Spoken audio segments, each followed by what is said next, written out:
So welcome to our class today. It's so nice to see all of you. We are going to be looking at some arm balances. So it'll be a little bit challenging, but also easy. Not too challenging. But it'll be fun to experiment and play with some different postures and finding our core and our strength in new ways. And we connected the arm balances with the meditation practices because both require a great degree of one-pointed concentration of mind. So but also a relaxation of the mind. Yes, effort and ease. And so through finding and focusing on that center physically, then we can relate it to how we're going to do that in a seated position quietly without the physical asana part. I was thinking about this last night. We decided it was the right time to introduce Jediah to Conan the Barbarian, the film. And I had forgotten that James Earl Jones was in the movie, of course, who's the voice of Darth Vader. And I remembered while watching it that James Earl Jones described himself as a horrific stutterer. And the stuttering came from his anxiety. And anyone who's listened to James Earl Jones's sonorous voice, you can imagine anyone who's so relaxed and at ease. But he said that is a byproduct of how relaxed he has to be in order to speak. And of course, that reminded me of the Democratic Convention. And Joe Biden's stuttering, and there was a part of the convention. I think you might have missed this, where a 13-year-old boy had to speak on camera, and it was just enormous courage that he had. And again, it reminded me that the courage to speak, which is so anxious making, and so you have to perform at the same time, you have to be at ease. And it's this combination of things that we're working with being upside down. And there's a great risk of hurting your face. And so that's what we're trying to manage, is this horrible anxiety and fear of damaging our face. At the same time, being at ease and being lifted off the ground. And so, yeah, that's what we're going to explore. So just before we start, everyone's excited to start, I can tell. Let's do a little opening invocation together. We'll chant call and response, the Sahana Vavatu mantra, which is just a very auspicious way of starting our time together, and will create the sacred space for us to practice.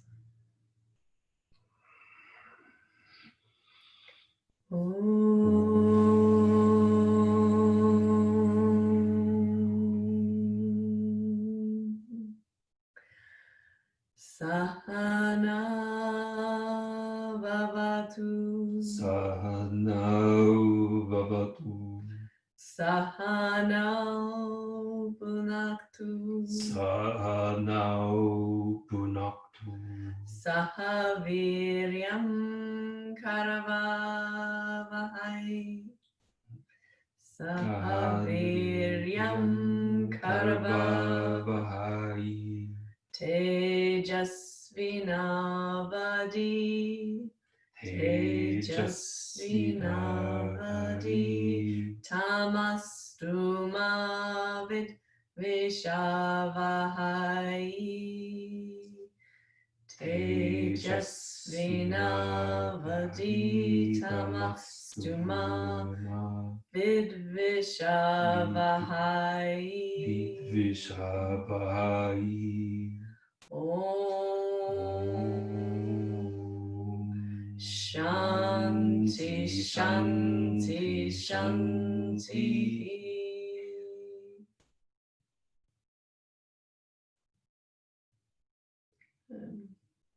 Okay, so we should maybe head back and we'll start. We're going to begin with some sun salutations, but I think you have something special planned, do you? Yeah, let's, we'll warm up just a little bit with some sun salutations, and then we're going to just break them down a little bit.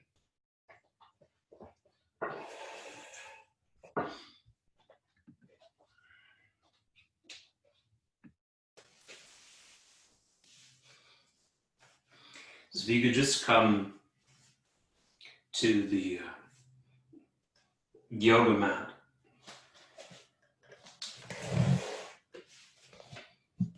And if you could maybe stand at the front of the yoga mat. I'll stand here. And you can talk louder. Yeah. So, the first thing is just to bring the balls of the feet together, arms straight into Sama Stitihi.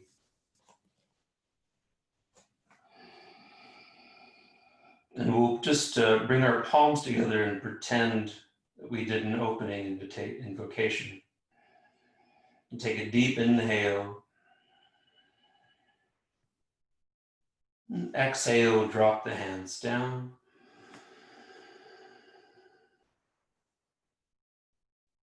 And ekam, inhale. Dve, exhale. Drini, inhale, look up. Chatwari, step, jump back. Pancha, inhale. Check, exhale. 5 breaths. 1, 2, deep breathing with sound. 3,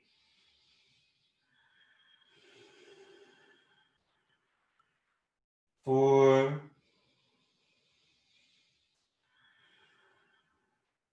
5. Stop the inhale, step, walk forward. Look up again. Exhale, Ashta, drop the head. Nava, inhale, all the way up. Exhale, Sama Stitihi again. Ekam, inhale. Dve, exhale. Drop the nose. Inhale, Trini. Chatwari, step or jump back. Pancha, inhale. Check. Exhale. Look at your nose center, which is now directed towards your belly. 1,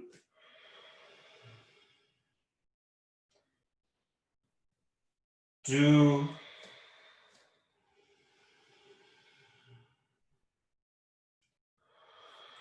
3,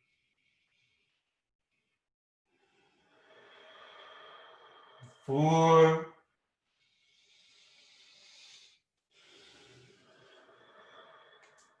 5. Stop the step, jump. Inhale, look up again. Exhale, Ashta, drop the nose. Nava, inhale, all the way up. Exhale, Samastiti. Last one. Inhale, ekam. Dve, exhale. Vini, inhale, look up. Chatwari, step, jump back. Pancha. Exhale. Look towards the navel. 1,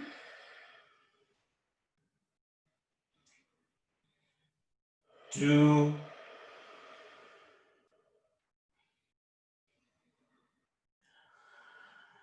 3,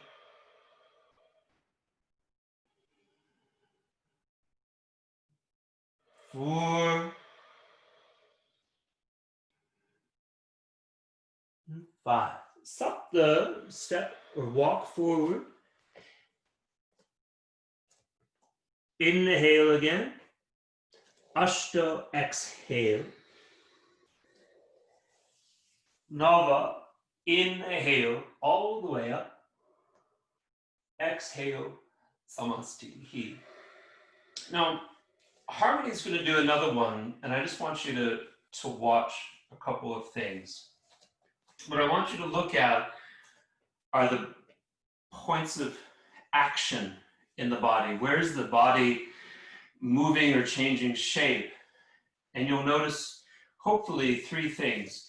1, the tilt of the pelvis, the movement of the arm and the shoulder girdle, but especially the neck.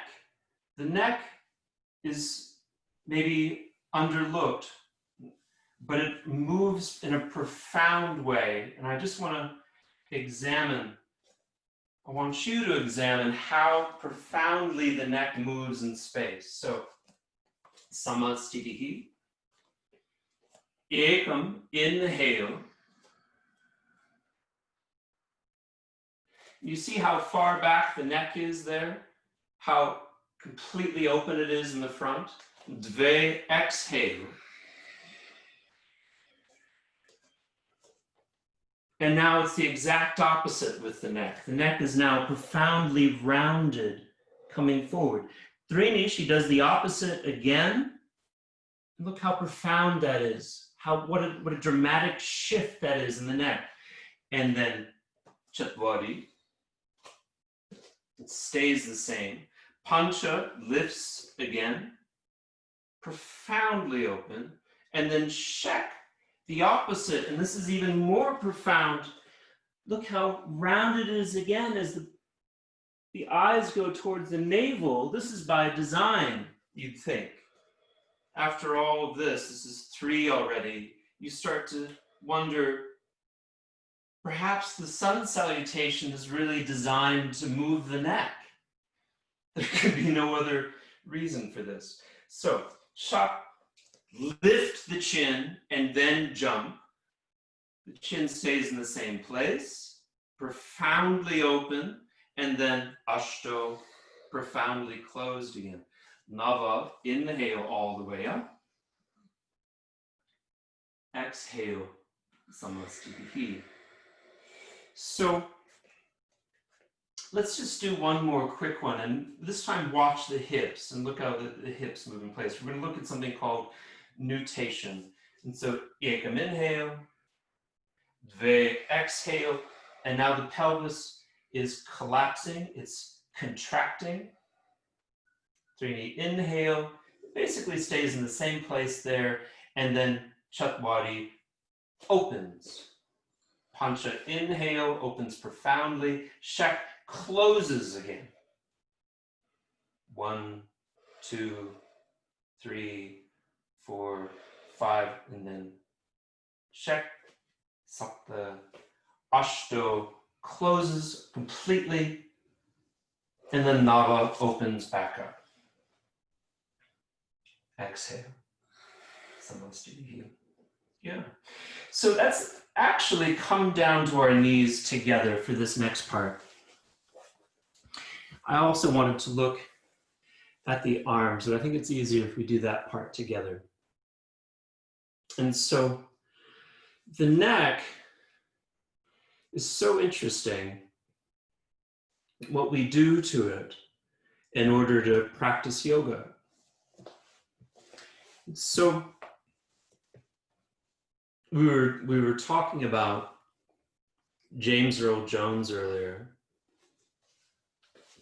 and calming the nervous system so that one has the courage to speak in public.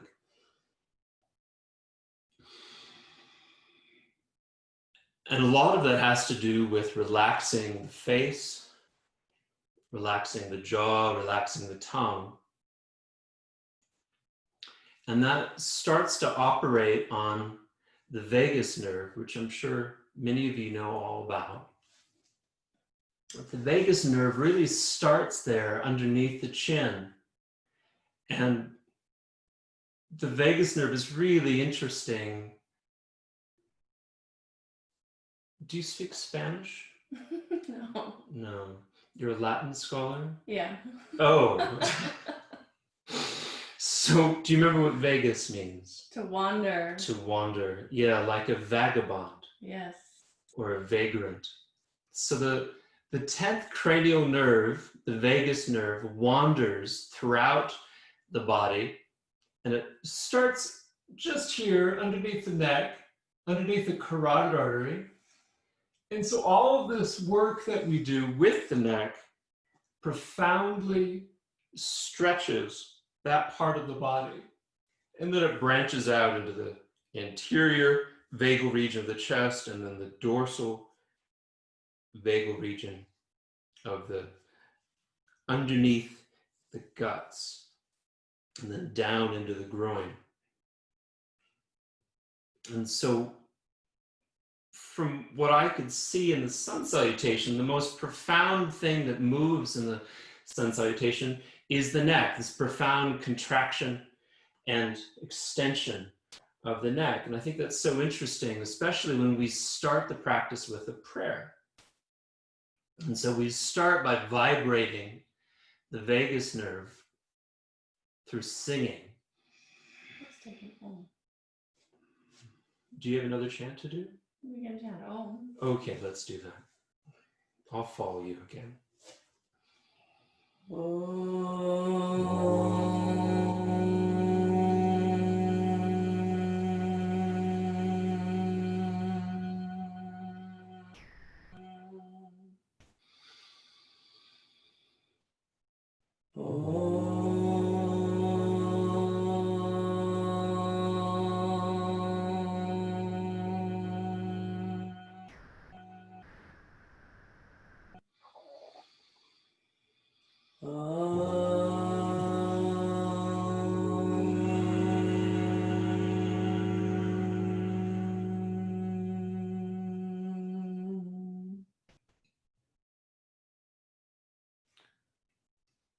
So the knock on yogis is that we're so froofy and spiritual, but it's all very biomechanical, actually. When we vibrate the vagus nerve, it radiates through the entirety of our body. And just now I was noticing that in the Om, we're supposed to close the lips more quickly than you might think. Like, I would sort of think it'd be like, Om. Yeah, typically the part of the Om is the longest part. So you're humming, you're creating that humming sound, that the delicious sweet taste of the Om is to linger on the palate, in the mouth. Which is what I just noticed just now, is that when you do that, your upper lip vibrates tremendously. And the upper lip is the start of the vagus nerve. And then that directly correlates down into the mulabandha. And so there's this relationship there between the root of the vagus nerve and the very tip of the vagus nerve as you vibrate. And it's super interesting. So one thing I want to try with our necks is to experiment with Yekam again.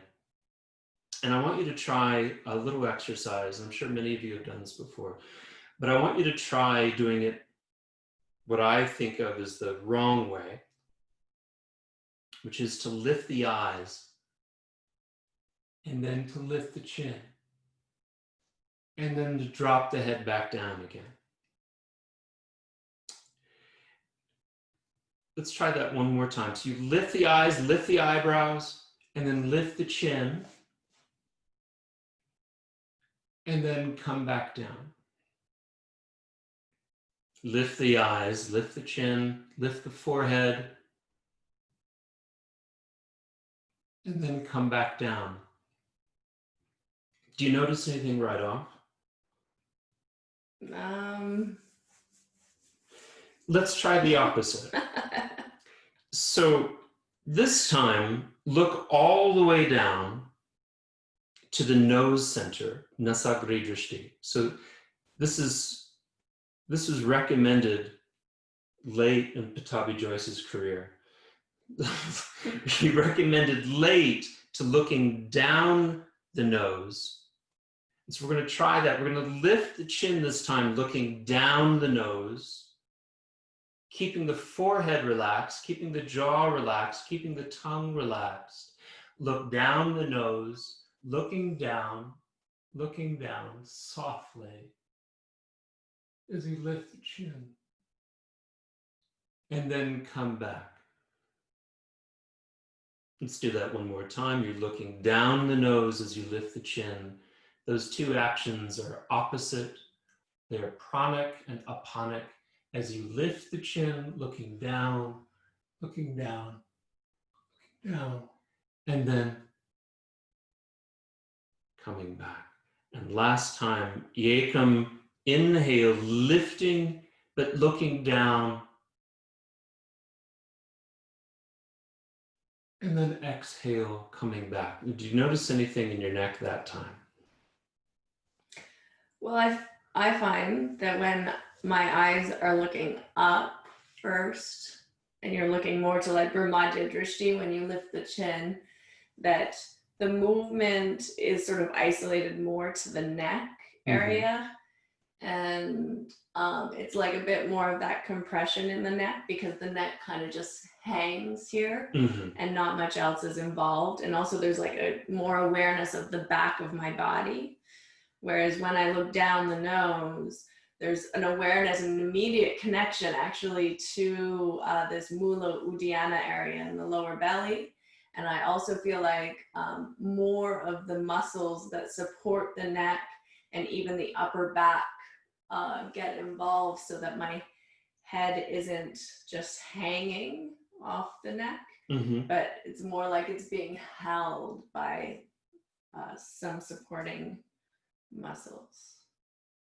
Yeah, I was dropped as a young yoga student on my head, and by Pattabhi Joyce, in fact. And what I recognize immediately is that when I lift my eyes, the eyes are controlled by the occipital muscles behind the cranium. When I lift my eyes and I lift my forehead and I lift my chin, my voice immediately goes up a register and I feel the contraction right in the herniated disc that I was dropped on. And then as I come back, it's like, oh yeah, my neck hurts all the time. However, when I drop my eyes and I look down, and this is something that Richard Freeman talks about, you sort of look down like an aristocrat, and then you bring your thumbs into your suspenders, and then you lift the chin from there. There's an enormous freedom in the whole of the neck. And the very odd thing that I find is that it's so calming, is that immediately I just want to start speaking more slowly. And I even find that my voice is more resonant when I'm really very long, full, and active. in my neck.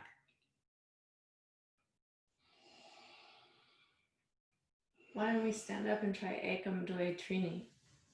I'd like to stand up in just a moment, but first, let's just starting from here.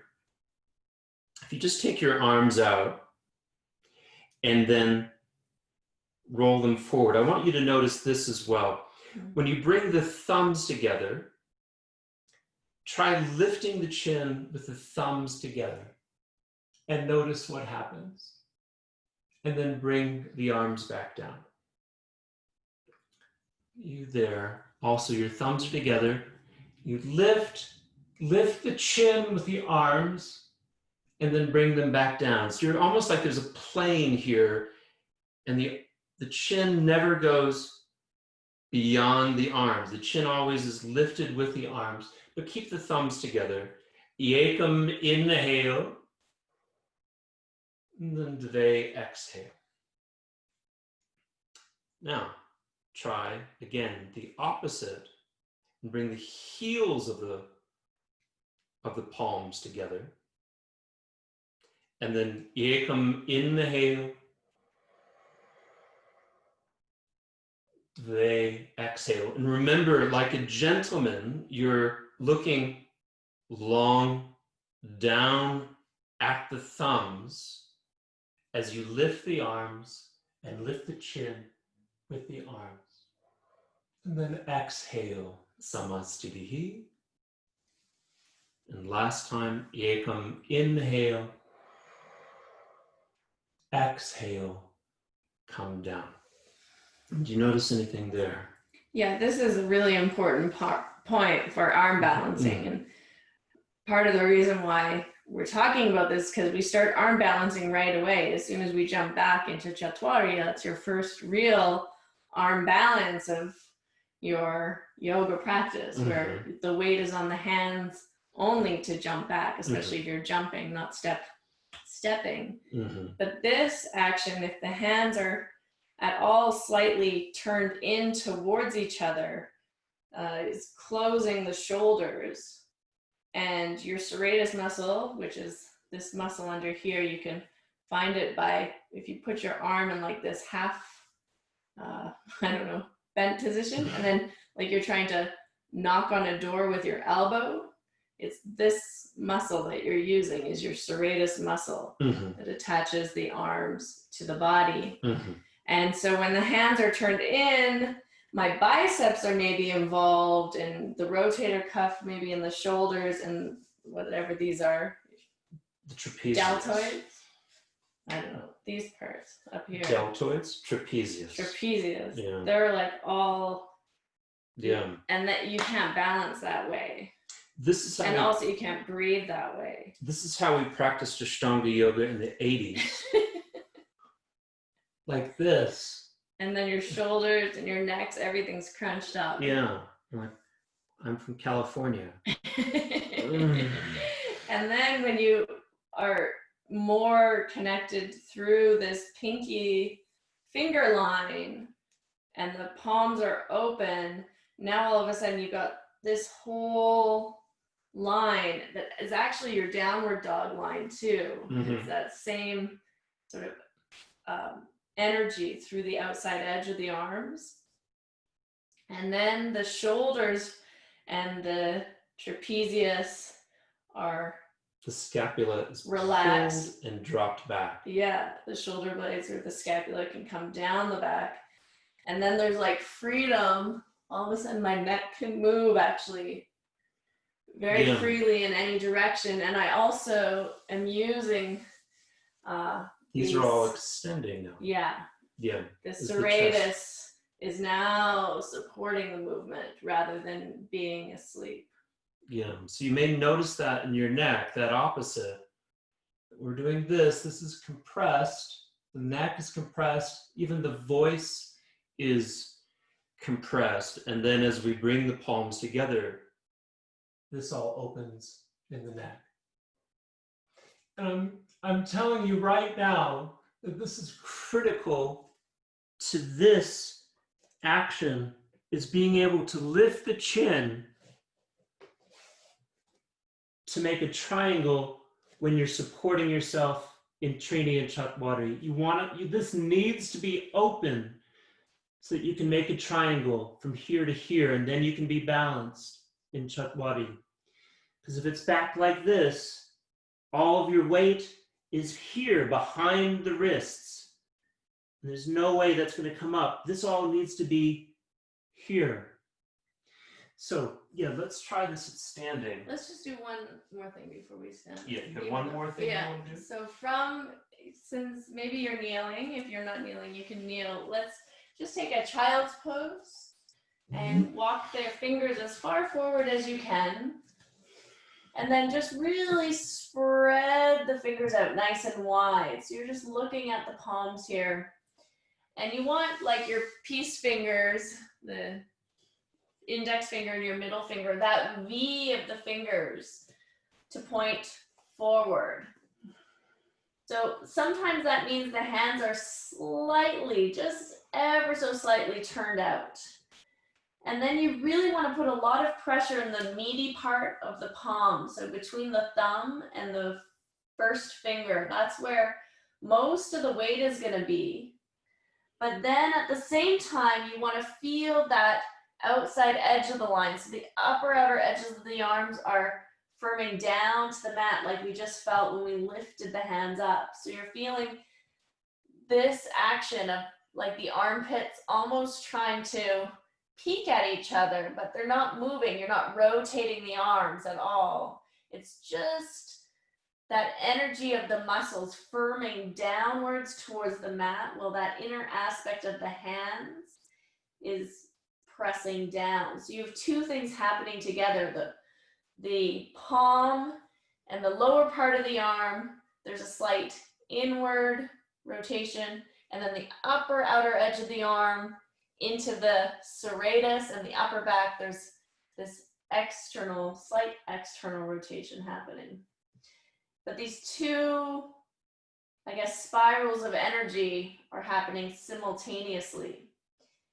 So that when you come into your downward dog, if you want to just tuck the toes under and press, it's that same action. Your shoulders can be completely broad and open, and you feel almost like a wrapping around your upper back so that you're broadening the upper back.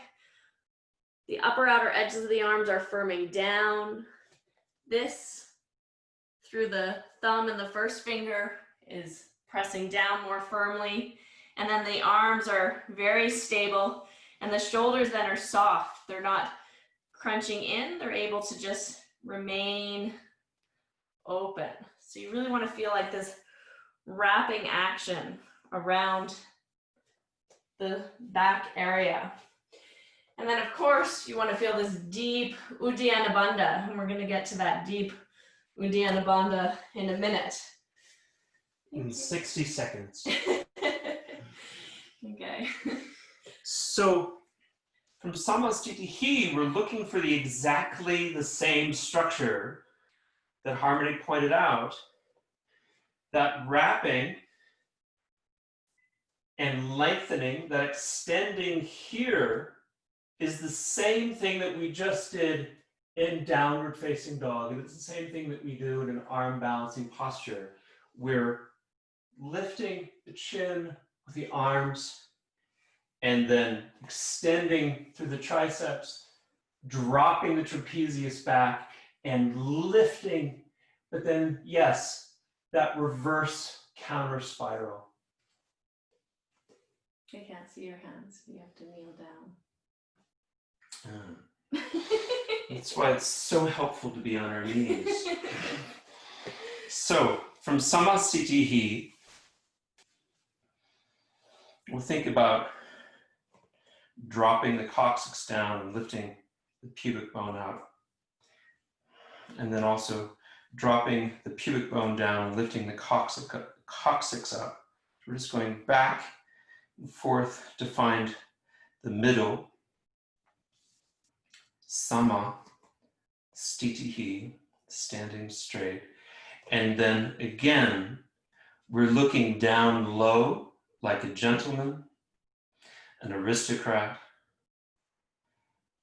and then maintaining that disposition as we yekum, lift the chin with the arms, extending while pulling the pubic bone up, and then back to samastitihi. And remember, yekum, bring the heels of the palms together, just touching the thumbs, and exhale, samastitihi. One thing that might help you to remember that is Krishnamacharya recommended when you're doing an opening invocation, he liked to leave a little gap there in the palms. And this is a place where you could put flowers.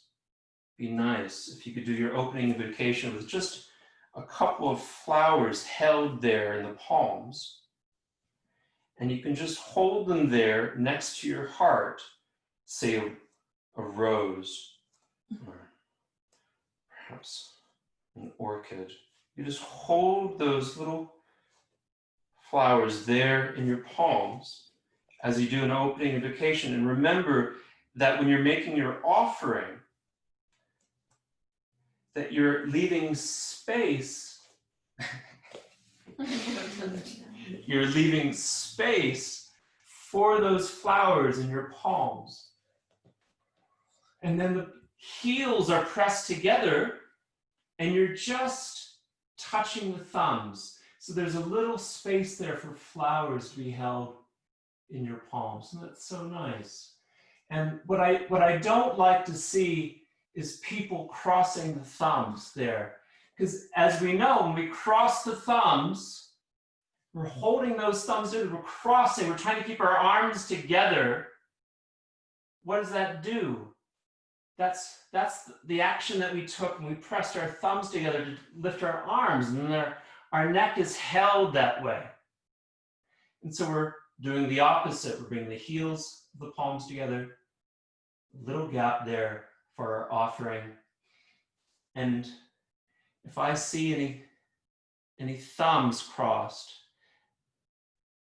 every time the thumbs are crossed, an angel dies. So I count through the course of the class how many angels have died. Let's go back to samastitihi. And yekum, make your offering, lift the chin with the arms. And now dve, we're going to play with the coccyx and the pubic bone again. This time we're going to pull the pubic bone down, letting the chin then fall towards the knees. And it's at this point that the rubber meets the road, and however much you need to bend your knees to drop the nose to the knees is up to you. It could be very straight or just a little straight. But then inhale, Trini, lift the chin profoundly. Let's go back to dve, drop the chin down, bend, little micro bend in the knees, and then yekum all the way back up. Make your offering, lift the chin with the arms, drop the gaze, and exhale, samastitihi. And so one thing I like to think about is keeping a lot of firmness in the thighs. This is very active and very strong as you nutate the pelvis. So this is active and tight. This is very firm as you come forward. But then at the end of this action, then there's just a little micro bend in the knees depending on how your day is going, as you then reverse the action in the neck. And then Trini, you can get length again because this is no problem now, but then Trini, the conflict and the crisis, again with the hamstrings. Trini, this is extension and release. Dve, crisis, and then Yekam all the way up. Crisis averted.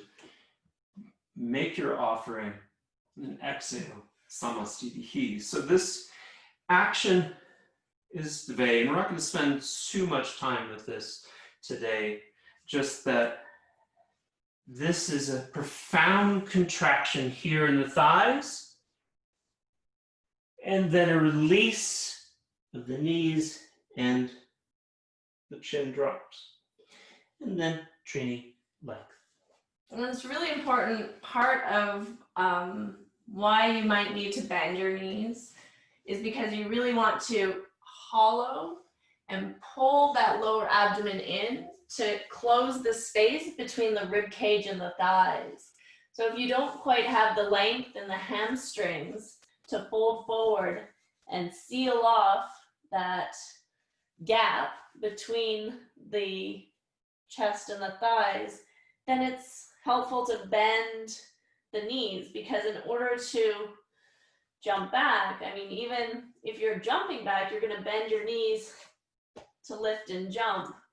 But if you were to float, maybe you could help me for a second. Oh yeah, that would be Then great. You need to keep this close between the pelvis and the rib cage. So if you can't close that space, there's not a lot of lift that's going to happen. That's such a wonderful exercise. We should do that together. Mm-hmm. Where we're from in Samastitihi. Chest is lifted. The kidney wings are dropped. Then there's openness there. Pubic bones lifted. Samastitihi. Yekam. Lift the chin with the arms. Drop the gaze. Dve, nutate the hips. Here, firm with the thighs. Firm, exhaling, and then release the kneecaps. Drop the gaze. Inhale, Trini, lift just the chin. And now, for an excruciating exercise, bring the palms slightly forward. Roll open the shoulders like we did before. Lift the chin. And so I want my gaze to be a triangle. The fingertips, a spot, just maybe 3 inches in front of the fingertips. And I want my chin over there. So to do that, excellent harmony. To do that, I'm going to lift my heels and bring my weight onto my palms so that my gaze now is in front of the fingers. And you can really feel that hollow. Can't you feel that, Harmony? That hollow in the lower belly? Yeah. That bandha as the heels come up and you're pressing now. But the shoulders wide open from the neck. The neck's completely open. You have to really push the floor away. Yes. And to be able to keep the shoulders open. You will probably, hopefully, be using the pads of your fingers. So when I look at Russell and my fingers, our fingers are like little suction cups. You can think of like an octopus that has all those little suction cups.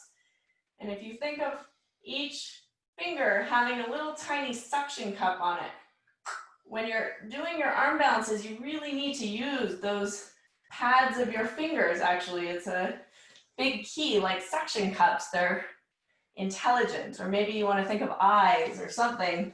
I think of them as toes. Your toes. Yeah, I think of them as octopus. Octopus limbs. And so you want to use the fingers to stabilize that balance. So as your weight comes forward, you have to use the pads of the fingers to hold you. And what you don't want is just like this collapse down, right? You want to push the floor away so that the neck is long and the shoulders can remain open. Watch it also again, the wrists, that this is how you do a handstand, is that there's a profound flexion in the wrists. So in the first couple of weeks of doing this, you might notice a little discomfort there. That's normal as that flexion becomes deeper. And it's very deep flexion. And so if you have some arthritis or problems in the wrist, you can buy like a little wedge, and it can help you to, we don't have a wedge, but we have this black strap. And if you put the heels of the hands on the wedge, it helps to reduce that depth of the flexion. But if you don't have like a problem, it's better to use just your hands. And if you happen to have a block like we do and you want to work on this action on your own, you really want to start to challenge yourself. You're like, this is a little too easy, just lifting up on my toes and keeping this space closed. Is it too easy? Then you can lift up onto the block and do the same feeling. So lifting up on the toes, pushing down with the hands, using the bandha. So really hollowing in that lower belly. That reminds me of a phrase that I enjoy. Finding Mula Bandha and Trini. If I'm in Ekam, Dve, Trini, I'm with urgency pulling and activating the thighs because I'm finding length. And as that happens, there's a flowering of the buttocks, which we should not be afraid of. Yeah, that's really pulling open. We're finding Mula Bandha that way. It's a wonderful opportunity for that. And then from Trini, flowering of the buttocks, we're just going to step or walk back. Yeah, so if you're used to stepping, this is a good opportunity to start jumping. So jumping is really important actually in the practice. We learn to jump in Surya Namaskar. We also learn to jump into our postures. And it's helpful for the ankles and the knees, but it's also helpful to create this energetic buoyancy. Yes, this buoyancy, using the apana, the downward energy, but to create the opposite, the lift, the prana, the upward energy. And so this balancing is really about cultivating these two, the sama, the equilibrium between the prana, which is your inhale and the expansiveness, and the apana, which is the exhale and the contraction. And when you go to work on your arm balance, it requires you to have the prana, which is a lift, but also to maintain a deep apana, which is the contraction. And you can do that through the jumping. Wow. Yeah. So, of course, eventually, maybe, it's possible to refine that lift to just using the apana, that downward contraction, and that deep hollowing in the lower belly, and you can maybe just float right up. But in the meantime, you can bend the knees and give yourself a little oomph, a little jump. Yeah. So we're here finding our tripod and then just lifting a little. Yeah. So everybody can try that. As you press with the arms, you could also pull back. So you're bringing, maybe you can explain it as I do it so I can see. So So you're bringing the energy forward into the hands. Yeah. And maybe the knees are bent here. You give Right. a little. And this, that's, you've got this really all by yourself. But what I would normally do to help someone is I would just give them sort of a balance here, this kind of a prosthesis of a shoulder girdle. And then I would just press in here to lift someone. But you really have it all by yourself. And honestly, you don't really need even to jump. This will lift by itself if the shoulders are firm. Yeah, I didn't do anything there, you know. So there's another small little thing that's important to think about when you're doing the arm balances. And this is also true for Surya Namaskar as well as any other arm balance, is you don't want to lock the elbows. So you don't want to ever have the arms so that you can't bend them. So if you have slightly hyperextended arms, which neither one of us have, but you need to always have a little micro bend in your elbow. But even for just regular arms, not hyperextended arms, even though you're pushing the floor away, you want to have a little bit of play in the elbow, because that's how you create balance, is using the muscles. And if the arms are locked, the muscles are frozen. They can't move. They're incapacitated. So you want to always be holding your weight with your muscles, the same way your legs do. We don't stand with our knees locked, right? If you do that, actually it cuts off your circulation, you'll probably faint. We're always having our knees a little bit bent. And it's the same with the arms. You want the elbows always just a little tiny micro bend. Mm-hmm. So let's just go through sun salutations one more time, and we'll just do the jump. We'll work on the jumping back. So Ekam, inhale, big breath. Press the pinky fingers together slightly more firmly. Dway, exhale, hinging at the hips. Feel the pubic bone trying to go back to meet the coccyx as you fold. And then Trini, inhale. Heart is bright. Plant the seed of Mula Bandha. And then bend the knees, bring your weight forward, focus the gaze in front of you. And then we're going to take Chetwavi. So bring the weight forward, a little lift, jump back. Good. Hunch it, inhale. And shut. Exhale to the downward dog. Good. And take a moment. Just come down to the knees for a second again. Come to child's pose. Walk the hands a little bit more forward.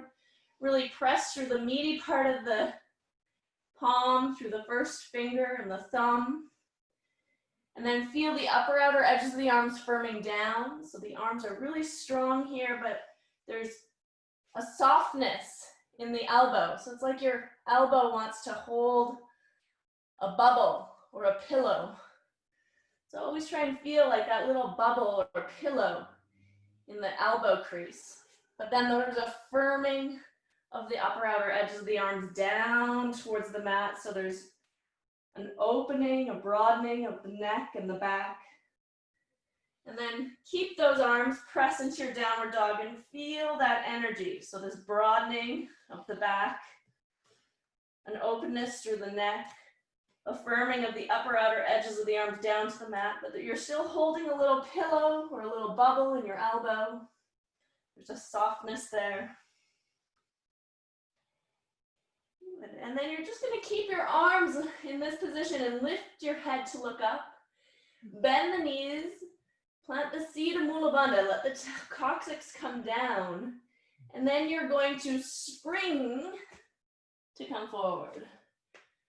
Good. And so we can try this a couple of times. So from downward dog, we're just going to get used to jumping. Just come back down into downward dog. Boing. And we're just trying to get the hips up over the hands. And so you're just suspending yourself. You're not lifting the legs, but you're just trying to suspend as you jump forward so that the hips are just coming up over the shoulders. And you might need to keep the knees a little bit bent. It's just about trying to create that balance. Yeah. Some of you are getting it. I'll be excited when we can do that meditation part. Me too. So the main thing that people are afraid of, I think, is that face plant that Russell was talking about. Yeah. So in this jumping forward, there's not so much lift, but the lift actually comes from that deep hollowing action here in your jump, you know? It's keeping the thighs and the ribs closed. And then you have this Uddiyana Bandha, this strong flying upward action. And you have to keep the arms strong, but there's a little play in the elbows still. So there's a firmness of the arms, but you have to get used to this action of holding yourself on your hands. So I have another fun little exercise you can do. Before we do that, just want to say one more time that what's key to me for doing this is finding that peace of mind that we talked about before. Mm-hmm. And often like a little piece of dust here in the middle of my mat, a point that I can stare at. And then I gather myself looking at that point. Exhale. And of course, that exhale immediately gathers up bandha. While I'm finding length in the neck, finding prana there, enormous prana here, apana there as I exhale. And then I'm keeping that point in mind the entire time. Yeah, it's very helpful to keep your eyes super focused on one point. Mm-hmm. And then it's just a matter of maintaining. If the eyes are focused on one point, the mind can be focused on the bandha. And if the mind is focused on the bandha, the lift happens automatically. If you jump big enough. If you do a small jump, there will be no lift. Yeah. So you have to really give her. It's a big jump. Yeah. You had another exercise. Yes. So this is, again, another thing that you can kind of do that helps you find core, because it is a lot of awareness of this lower abdomen and this core area, but also the strength of the arms and holding yourself. So if you can come to a high plank position and bring the feet together, and you really want to try to find a strong, stable, straight high plank. So you don't want the bum up like that, sticking up, and you don't want the belly collapsing down like that. How am I doing here? Huh? You look good, yeah. Yeah, are you sure? Yeah, so you want to feel the upper shelf of the buttocks pulling down and the thighs firming back to create that nice, strong, stable high plank. And now, keeping the body in this straight position, you're just going to take one hand and touch it to the other hand. But that's very difficult. And you can just keep doing this and try not to lose your straight body. So you'll see the bum wants to maybe go up and you want to sink down and your high plank starts to look a little bit wobbly. So you want to try to maintain that deep, straight strength through your core as you shift your weight from one hand to the other. Mm. And so this is not only developing this upper outer strength of the arms and the shoulders, but you'll find it's also developing a very deep core strength, which is needed for doing handstands and pretty much all the arm balances. Mm-hmm. Yeah, I feel that. Yeah. I don't enjoy it. I would prefer to be lying down. Yeah. So there's one other core exercise that we can do lying down. So this one is the hollow body. So if you just want to lie down, what we're going to do is we're going to lift our feet and lift our chest off the floor to create this hollow body and just hold. Oh, I have to hold this? Yeah. Oh. And sometimes it's difficult to find this position. So we can actually do it from Navasana. So if you come and sit right up on your sit bones. I'm not sure I can do that. You can hold behind your legs to start with. Pull your lower belly in. And then straighten the legs. Keep drawing in that Uddiyana Bandha. So you're really pulling in firmly the lower abdomen. And even this, just holding the legs, feeling that inward rotation through the legs. And if you're really deeply sucking and scooping the lower belly, you'll feel it. It's a very deep core exercise, even without letting the legs go. And so try and keep that. You know, it's interesting when I really pull on my calves, yeah, and my heart lifts, I do start to feel that scooping in the abdomen. Yeah, so try to keep the chest open, the shoulders broad, and just hold the legs. And then really focus on that deep inner suction, that deep scooping around the pubic bone.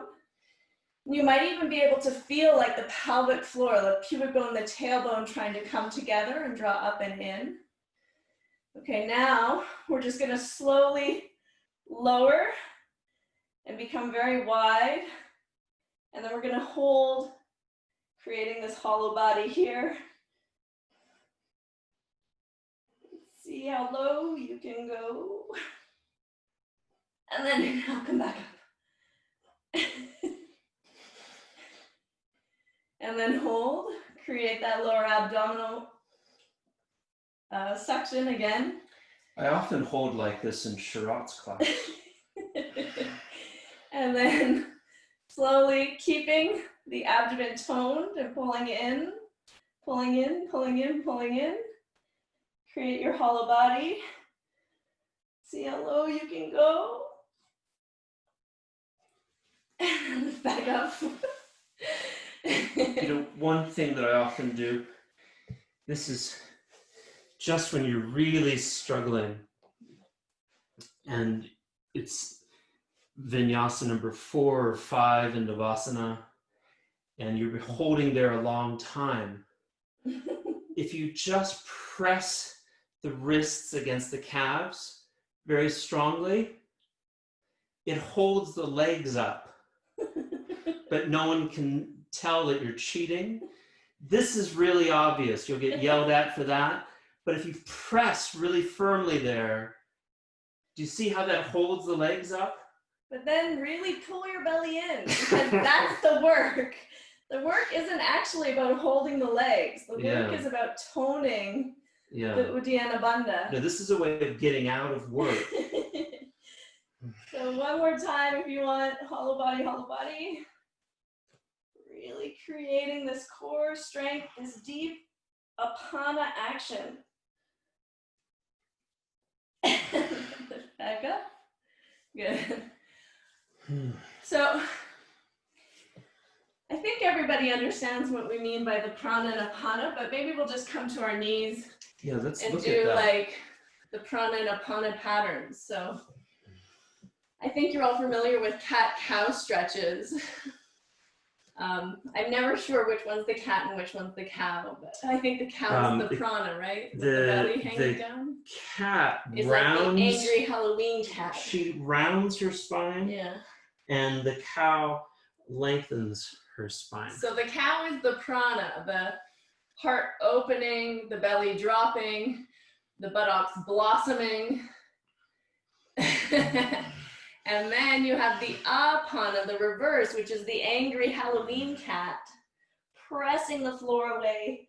This scooping, hollowing action in the lower belly, the contraction of the neck towards to look at the navel. And then again, the prana is the inhale. It's this expansive, open energy. The heart is open, the belly's open. Again, the neck is open, shoulders open. And then the apana is this dark Halloween energy, pulling the belly in, pulling the tailbone and the pubic bone down and together, rounding the back. Good, one more time. Inhale, open prana. It's your upward dog, right? It's this beautiful expansion. And then we have the apana, the downward contraction, the dragon's tail, as Richard likes to call it. Good. So it's interesting then to examine throughout your practice when you're being aponic and when you're being pranic. And the idea, I think, is to always be thinking of the opposite, just like we did with the hands. We're thinking about the opposite and what that would feel like. And so when we're being pranic, we're thinking about bandha and this scooping, even while we're in a deep upward dog. But this is the same thing that happens here when we're about to jump. We're very pranic in the chest, but aponic in the bandha. And likewise, say you're in a forward bend and you're aponic, you're also thinking about length and prana at the same time. So these opposites are constantly working with each other through the practice. So one posture that I think we're all familiar with, and some of us maybe can do it slightly more easily than others, is Baddha Konasana. And this is, again, because we have two versions. This is one of my favorite arm balancing postures. Yeah, not an arm balancing, but good for exploring prana and apana, because you have the A variation. You can just try and see. It's about keeping the chest open and the spine long. And as soon as you do that, what happens? You have to create this expansion, this prana. There's no rounding of the lower back. It becomes quite straight, and it's a very different feeling. The sit bones are widening, expressing themselves fully as you come forward in your Baddha Konasana A position. Yeah, you're in an extraordinary forward bend there while completely lifted in the front body. That's extraordinary. And then you have the Baddha Konasana B, which is very much the expression of the apana, where you actually have to round and tuck the pelvis under in order to bring the head into the feet. Yeah. And it's this deep hollowing action. This is very rounded. In the lower abdomen.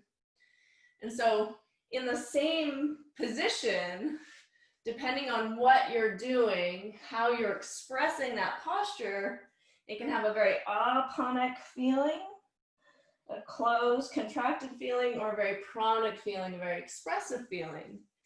And even in downward dog, you can play with this too. So if you come into your downward dog and you take a very wide downward dog, so the feet are very far apart from the hands, almost so that the heels maybe aren't touching.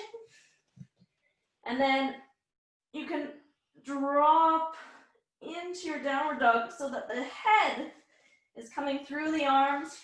Oh, you mean wide apart? Wide apart, yeah. You don't mean like bring the feet wide apart, which I thought, that could also do it. But, this is very. But take your feet as far from the hands as you can, and then drop the head between the arms, and you'll feel this very open, expressive. The sit bones are widening, and you're kind of collapsing in the shoulders. It's the exact opposite of what we've just been telling you to do.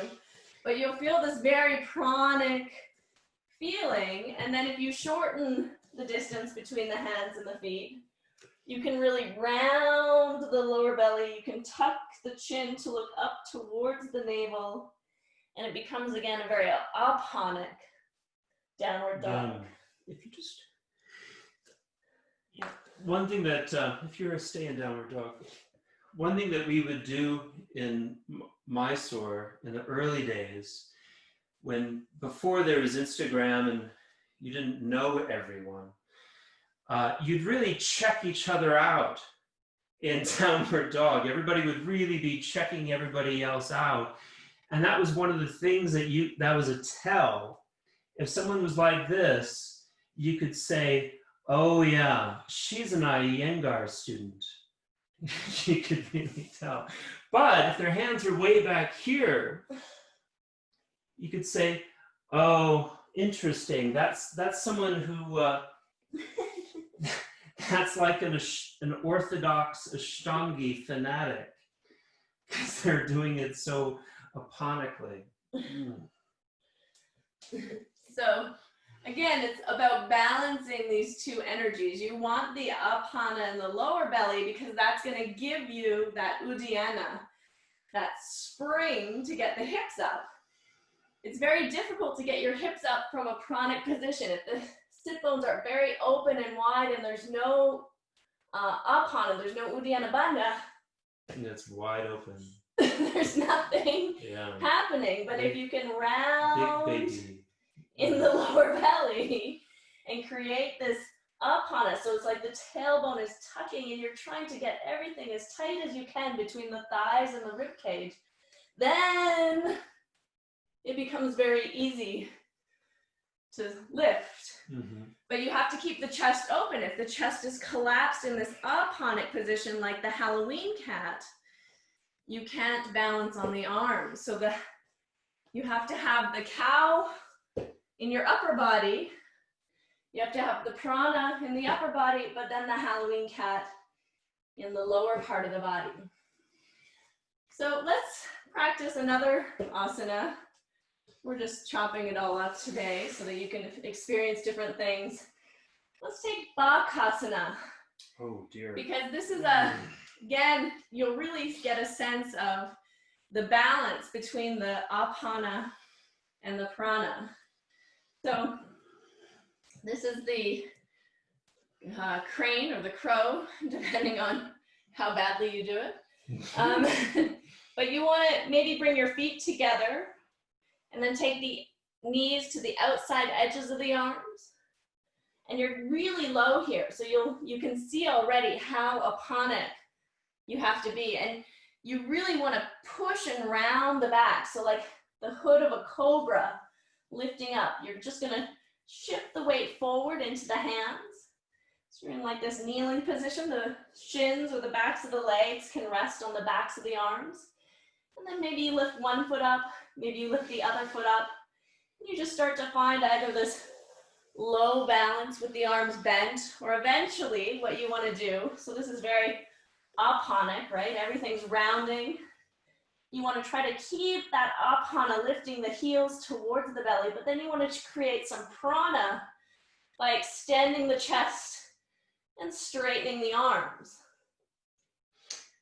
One thing I've noticed here, well, I'm going to say two things.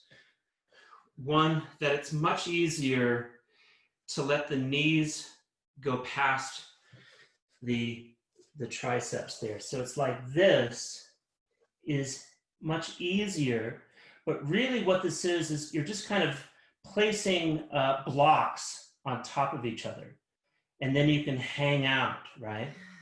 So that's a way to escape work, and that can often be very helpful when you're absolutely spent. It's like, okay, I've really had just about enough of this class. I'm just gonna put my knees there, and I'm gonna hang out bone on bone and not do anything because I can't do anymore.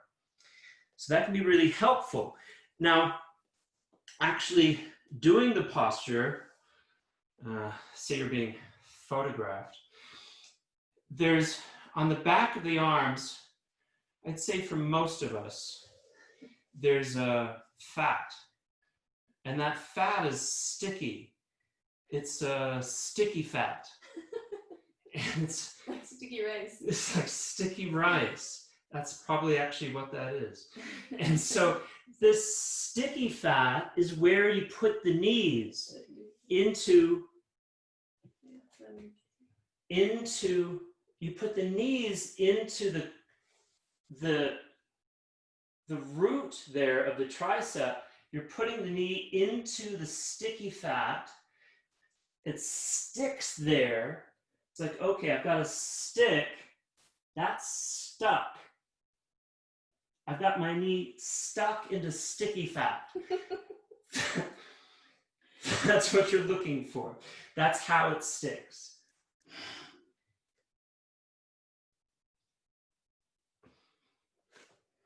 So it's this rounded feeling through the lower belly, through the back. You have to push the floor away like the angry cat, actually, very, very similar. But then you want to create a little bit of openness, a little bit of prana through the chest as you do it.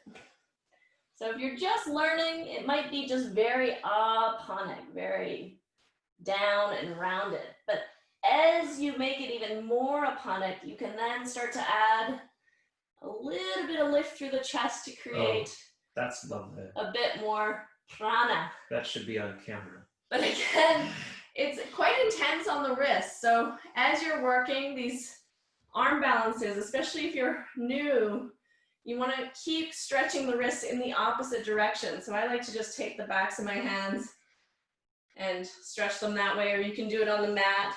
Mm-hmm. Place the tops of the hands down and just kind of stretch them the opposite way so that you're creating, and then you can do some wrist rotations and just create a little release in the wrist, because it gets quite intense in the muscles, and you can get some tendonitis, which is not comfortable. You'll often see people doing this when they do advanced series, is that they'll finish an advanced posture and then they'll take a tissue and pretend to sneeze, but really they're stretching out their arms for the next posture. So, or you're just like me and I just sit there and do it anyway. Just shake it out. Okay, so there's another arm balance. It's a forearm balance, Pinchamayurasana, which the preparation is really exciting. It's really helpful, similar to the handstand preparation we were doing for finding that Uddiyana Bandha. So when you're working on Pinchamayurasana, it's very important to keep the serratus active so that the elbows and the wrists stay in a line. What we don't want is this collapsing action. As soon as this happens, your foundation is gone and the face plant happens. So you can use a block if you have one. And if you're a very traditional Ashtangi, you don't use the block. You just put the block between the fingers, and it just helps you to remember to keep the hands there. And so then you're not really using the block. It's just a reminder to not let the hands come in and get blocked, right? So it's really important to keep the hands there and keep your foundation stable. So once you have the elbows lined up under the shoulders, and then they're making a 90-degree angle with the wrists, you want to spread the hands out nice and wide again. You always want your base to be as wide as possible for the arm balances. And then pressing firmly through that meaty part of the hand like we did in downward dog. We're going to lift the hips up, to lifting onto the toes, and then you're just going to start to walk the feet towards your elbows. And what you're going to want, this is going to try to happen, right? Your head is going to try to keep coming lower to the floor, but you want to resist that action. So you want to keep pushing the floor away so that the weight of the legs and the hips aren't pushing you down. You're pushing back against that. So you're creating this resistance. And then there's a deep hollowing action around the pubic bone. And you're just hanging out here, holding this position, trying to close the space between the thighs and the rib cage, and pulling in the Uddiyana Bandha, pushing the floor away so that the elbows are working The serratus is working, the upper back is working, and the gaze is just straight down to the floor. And you're just hanging out here and resisting this collapsing. Keep pressing, keep lifting up through the feet and finding that deep Uddiyana Bandha. So this does two things. It helps you to find that inner core. It helps you to find Uddiyana Bandha. It also helps you to train the muscles of your arms to hold you in this position. And that's really 90% of it, I would say. If your arms know what to do in this posture, your muscles have been trained to hold you in that position without collapsing. So one thing Patabi Joyce would always yell is, arms straight, arms straight. But like your arms are bent, right? So you had to figure out what arms straight means. And what it meant was, don't do this. Don't bend, don't let the shoulders drop down. Because once they're here, it's virtually impossible to get back to here. So if you're able to keep the arms straight, then that's honestly 90% of the work. The rest is just getting a little bit of a, and the legs can just float right up. One thing that I noticed with Paramaguru Arsharat Joyce is how he maintained this the entire time. Even when he was doing Karndavasana and bringing his knees down, his arm and his shoulder girdle never moved.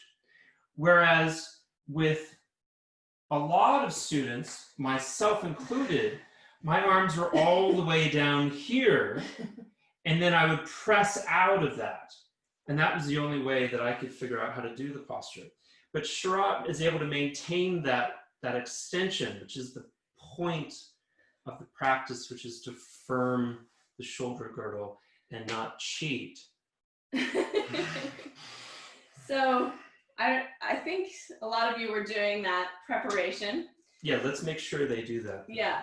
So if you were having a rest and watching, you can do this with us because it's a lot of work. So press through the forearms and find that there's a nice balance spot with the meaty part of the forearm on the inside of the arms.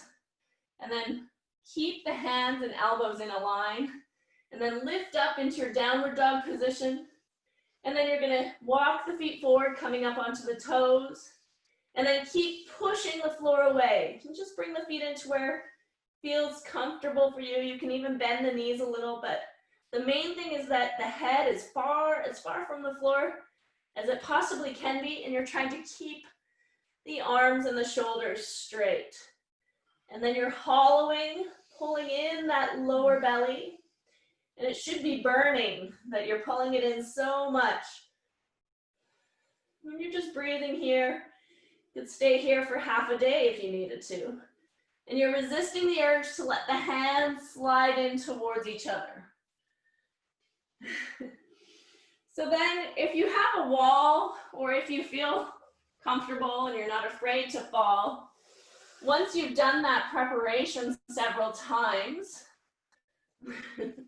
walking the feet forward, you could lift one leg up and try and lift the other leg up, and you might really surprise yourself at how easy that is. If you have a wall, it's probably even easier because you're not afraid to fall. But once the base is established and strong and you have that connection to your core, I mean, that's the entire posture. The legs are just extra. It's like icing on the top of the cake. So a lot of my students would say to me, Russell, I make over $100,000 a year off of my face. And so for that, if you make that much money off of your public relations campaign, then you should absolutely, put a pillow down and say, go ahead, Harm, and say, I make too much money off my face to risk damage, and it's not insured. And so none of us have insurance there. And so there's like a little pad there just in case you break the integrity of the posture. And then you don't have to worry about your face also breaking. Yeah. I have done this because I've been so frustrated with my students. Like, there's no way out of this, so you have to do something. I've given them a pillow in front just so that they'll try kicking. Maybe just one more time. Let's do this together. You're just gonna kick. Yeah, it's like now they're not worried because there's a pillow there. No problem.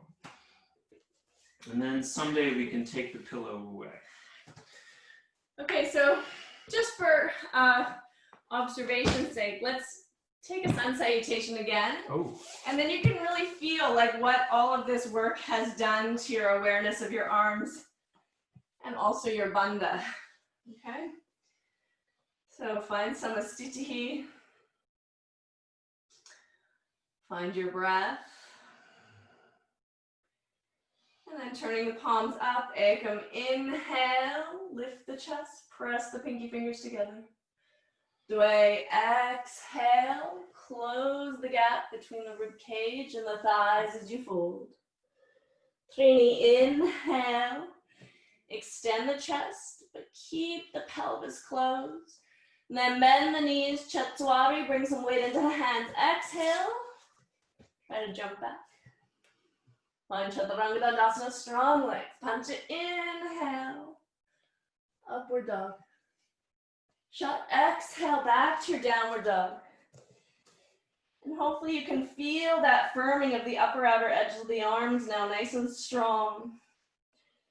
The tailbone and the pubic bone are trying to come together like they're planting a seed at the base of the spine while the sit bones are elongating out behind you. And there's deep breathing. The upper outer edges of the arms are firming down and the hands between the thumb and the first finger are pressing strongly into the floor. And you'll notice you're basically in the position you want to be in for handstanding already. So keeping the arms strong at the bottom of the exhale. Lift the gaze, bend the knees, tuck your tail a little, and then spring to come forward. Keep lengthening before you exhale and round. And then inhale, big breath. Pinky fingers press together a little more firmly. And exhale, back to standing. Good. So hopefully you noticed a few things a little bit different. I want to do a different arm balance, one that maybe you're used to, maybe you're not used to, but it's basically Trikonasana on its side. So this is a little bit of an advanced posture, but you will enjoy it, I'm sure. So again, from Samastitihi, we'll take Vinyasa. Ekam, inhale. Dwe, exhale. Trini, inhale. Chaturanga, exhale, bend the knees and bring the weight into the hands as you go back. Punch it, inhale. Shut, exhale, back to your downward facing dog. And so from here, we'll bring the right hand. Now I like to move my hands, some people don't, but I like to bring it a little bit more into the center. And then we're going to take our right foot, we're going to cross it in front of our left foot and place the outside edge of the right foot on the floor. We can just step the left foot back here so that we're opening onto the side. So you're coming into a side body. You can leave the left foot on the floor with the right foot. So right now we have a tripod still. Yeah, there's a tripod, right? The outside edge of the right foot's on the floor, the left toes are on the floor, the right hand is on the floor, and the left hand can either be on the waist or by the side, or you could lift it up. Now, if you want to go to a bipod, you can press your left foot on top of your right foot, so you're in the side plank. You don't want to collapse in the side. So try to keep lifted through the right side of the body, through this underside. Good. And you can lift the left hand here. And then if you want, you can either bend your left leg, or you could just lift it straight up and try and find your toes for Vishvamitrasana. And then lower the hand. Good. And then you come into your high plank position, taking this very high form of Chaturanga, and then inhale, upward dog. Exhale to the downward facing dog. Good. And from here, we'll do the other side. Just for enjoyment, bring the left hand in. You're going to cross the left foot in front of the right foot, and then come to the side of the left foot and take the right foot back. And again, you can hang out here, just with both feet on the floor, and getting the strength through that left hand. If you want to challenge yourself a bit more, place the left foot or right foot on top of the left foot. So you're in a side plank, maybe you want to lift the arm up. And if you want, you can try to lift the right foot up and find the toes. And breathe, 2, 3, 4, and 5. Lower the leg, lower the hand. High form of Chaturanga, and from here go straight into the upward dog. And then exhale back to the downward facing dog. Good. And so then come to the legs. So you notice this again requires a lot of strength through the side of the body, and also that stabilization through the elbow and the shoulder. Do you have anything you want to say about that? No, I don't like it at all. It's important to keep that, again, you have to keep the body open. If you collapse too much, the whole posture will fall, and you need to also be stably balanced on that meaty part of the hand. If your weight goes too far to the outside edge, you'll fall the other way. One thing I noticed right in the middle is that the rhomboids, which are the muscles between the scapula, the rhomboid had started to contract, and I was very uncomfortable. And I thought, gosh, I really don't want to do this anymore. And I realized what I could do is really open the chest, pull back the shoulder, and drop the scapula down. And suddenly I was much more comfortable, and I realized, well, that's also exactly what we've been talking about all day, is instead of being rotated forward, which at this point, there's an extension happening and the rhomboid is taking a lot of stress. It's like, oh, I'm just gonna roll that back slightly. And now the entire shoulder girdle was engaged in supporting myself instead of just a few random muscles. Yeah, that's important. So let's try one more. I'll show you another modification you can do if you want to just work on this side balance. I have to face this way. Okay, so from downward dog position, we'll bring our right hand into the center. And again, you're going to cross the right foot in front of the left foot. Now, another way you can do this is you can bring the right knee down actually. So if you want to just start to get an extension through the side without, it's an even easier balance, right? Because we have the whole shin of the right leg down. So the right knee comes to the floor, and you're just feeling this expansiveness. And you can see here what happens if the shoulders collapse or too much weight goes into the thumb. You can feel how that's gonna ruin the posture, ruin the position. So you need to have that weight equally balanced through the wrist. And then you might want to lift the knee up and see if you can come into that nice side plank again. And then if you want to try and lift the leg again, you can lift the leg and hold. And release the leg, release the hand. High form of Chaturanga, inhale up, exhale down. And then we'll do the left side. So from your downward dog position, bring the left hand in and then just drop the left knee down. We'll just set up the shoulder girdle again So you're pressing into the outside edge of the right foot. The left knee is on the floor, and you can open the chest. Try to feel expansive here. And don't be too far back from your wrist or too far over. You just want to be nicely lined up, the shoulder above the wrist as much as possible. And then once you can maintain that openness through the shoulder girdle, you could try to balance in this side plank, which is a very strong balance all on its own.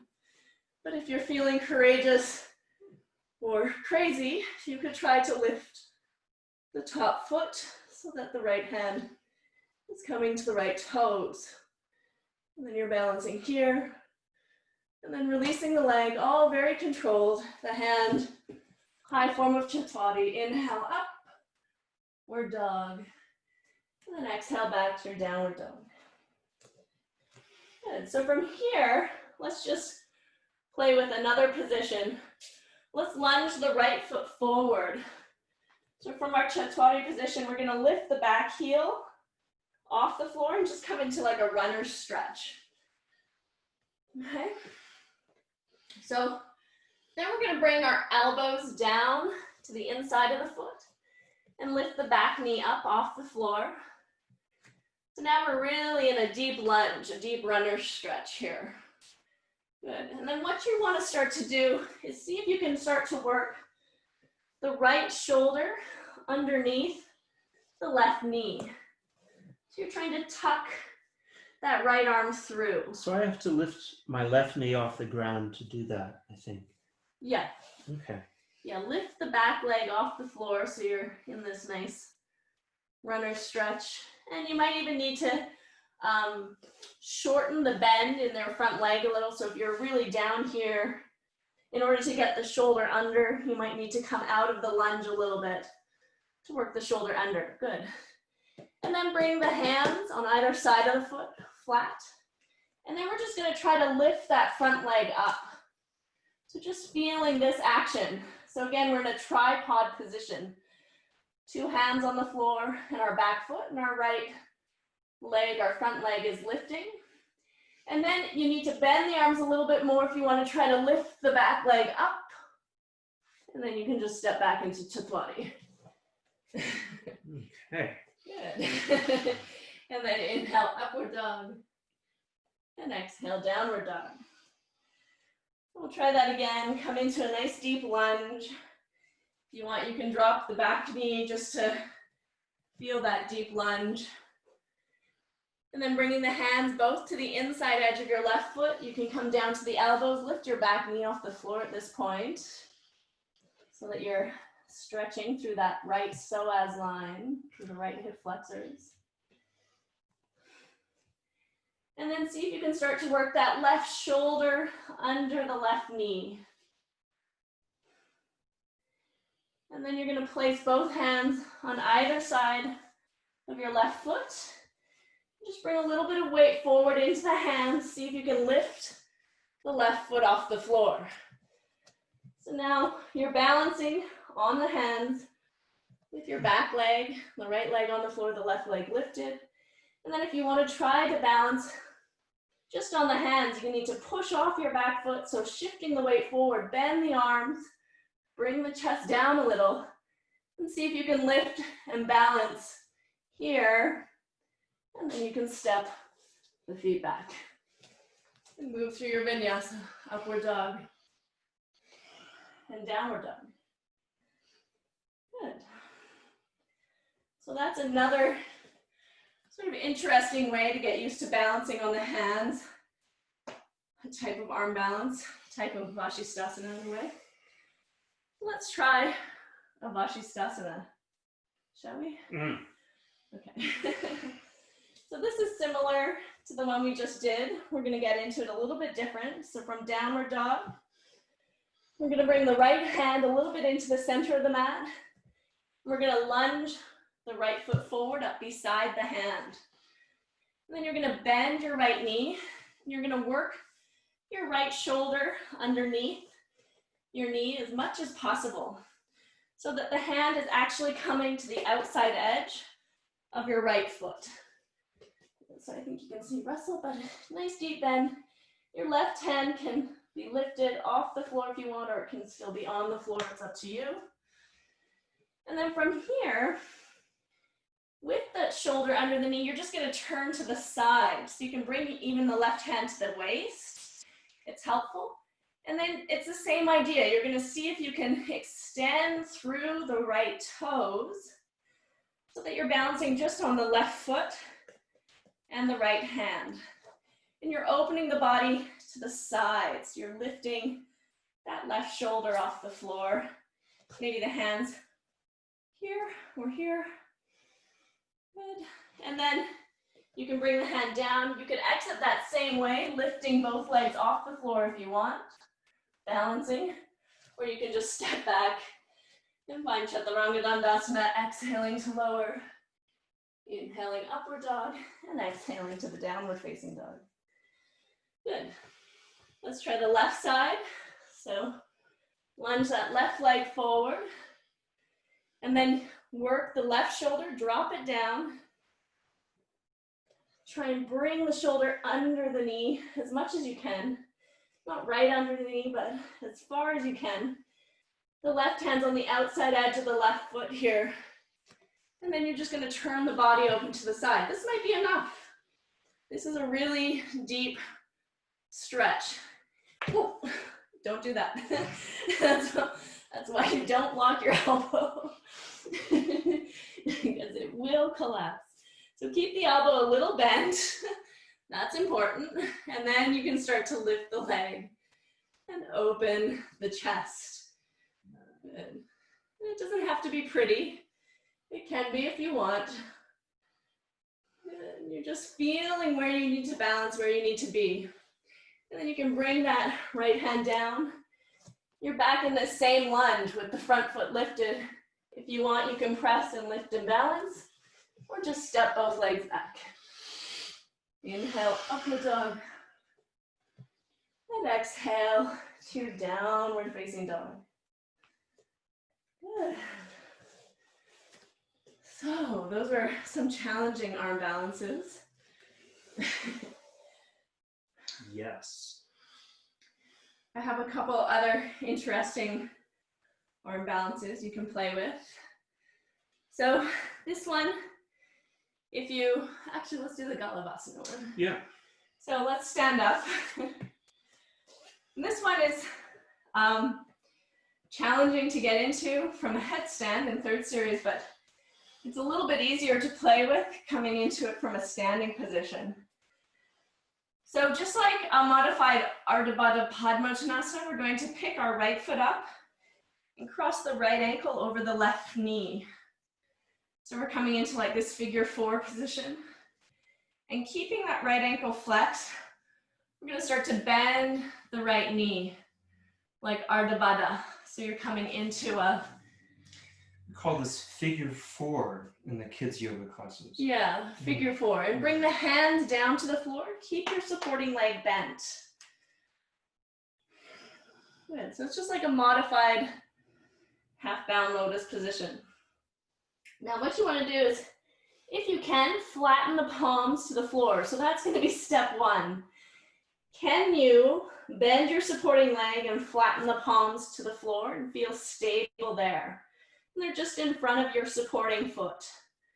And then from there, you're going to bend the elbows a little to make a bit of a shelf here so that your right knee can rest on the back of the right arm. And your right toes are going to hook around the outside edge of that left arm. So you're now balancing here with both hands on the floor and the knee against the back of the right arm and the right toes hooked around the outside edge of the left arm. That's step 2. You can just hang out here. Step 3 is to shift your weight forward into your hands. And that means you're going to put some weight into that knee and use those toes to grip the outside edge of the arm. And you might try to lift your back foot just off the floor a little. So this is, I guess, step 3, balancing here with the knee bent. So this is the beginning of a Galavasana position.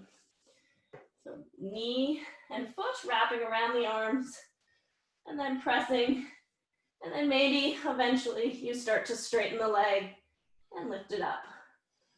Incredible. And then come back up. Okay, now we have to do the other side. So you might want to stretch out your wrists, take a little breather, because sometimes it can be a lot on the wrists, all these different arm balances. So do little circles and just relax the wrists, and then cross the left ankle over the right leg, bending the right knee. The hands come down to the floor. This is a nice hip opener also. If you can, bring the hands flat to the floor. Step one. And just get comfortable there, get cozy. Step two is bending the arms and then bringing the left knee to the back of the left arm and using these toes on the left foot to hook around the outside edge of the right arm. So the foot is active, the toes are very active here. So this is step two, just getting comfortable here, hooking the toes around the outside edge of the right arm and bringing the knee to the back of the left arm. The sticky fat. The sticky fat, yes. And then step three is just shifting a little weight forward and seeing if you can lift the right foot off the floor. So you can kind of play with that. It feels pretty safe. You just have to have a little bit of courage. And don't worry, you can put your foot down right away if you feel like you need to take a break. So just start to play with that feeling of what it's like to balance.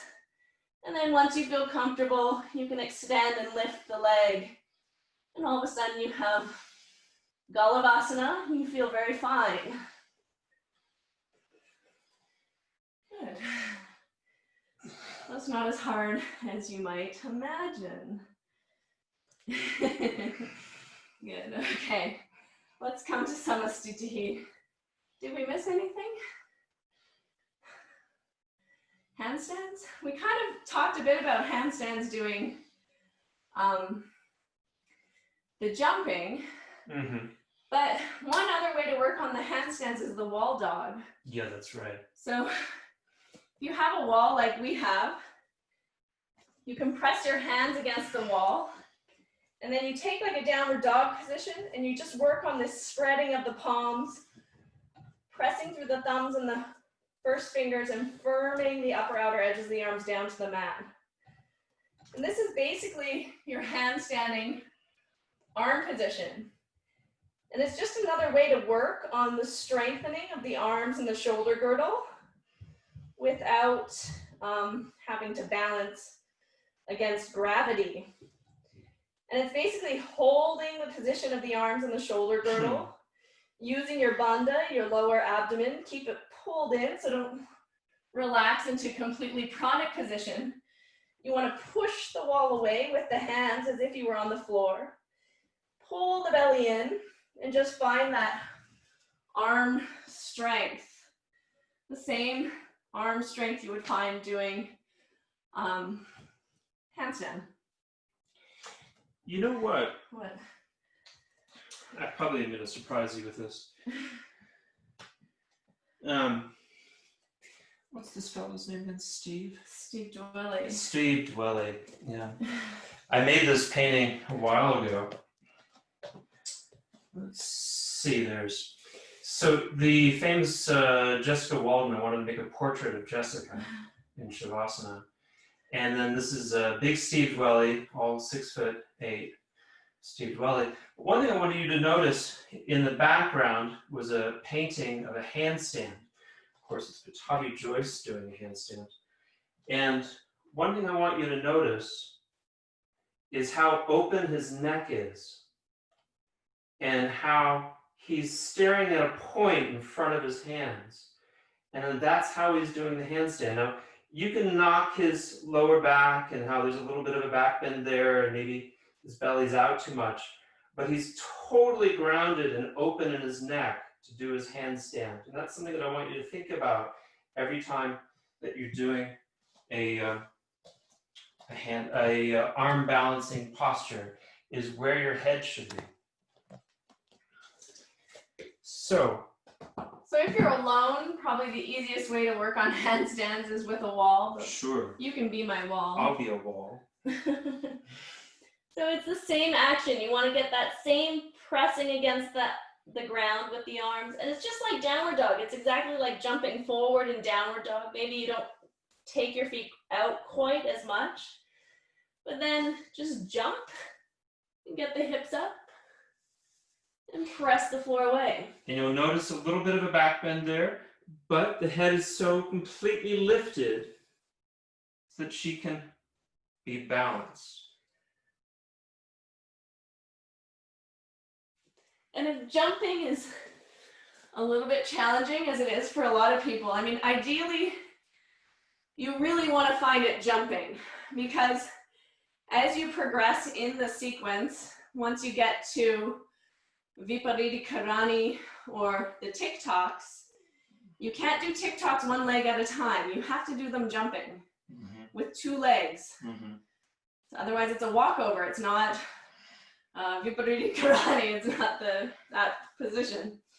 So, but to start, if you have a wall there, I would do this same action that we talked about. Bring the energy into the hands, lift onto the toes, just start to get comfortable with holding the weight of the hips over the shoulders as much as possible.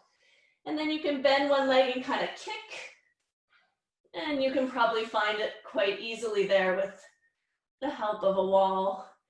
And if you have a wall, then you want to try and pull the legs off the wall and then come down. So you can give that a try if you have a wall, and even if you don't have a wall, just try jumping. So getting really comfortable with this springing action. And you don't have to lift the legs all the way up, it's just trying to balance halfway. If you can balance halfway, lifting the legs is no problem. So getting the hips up over the hands is really the key to the handstand. And as we talked about so many times, the key to getting the hips up over the shoulders, over the hands, is pulling in and using this Uddiyana Bandha, this lower belly.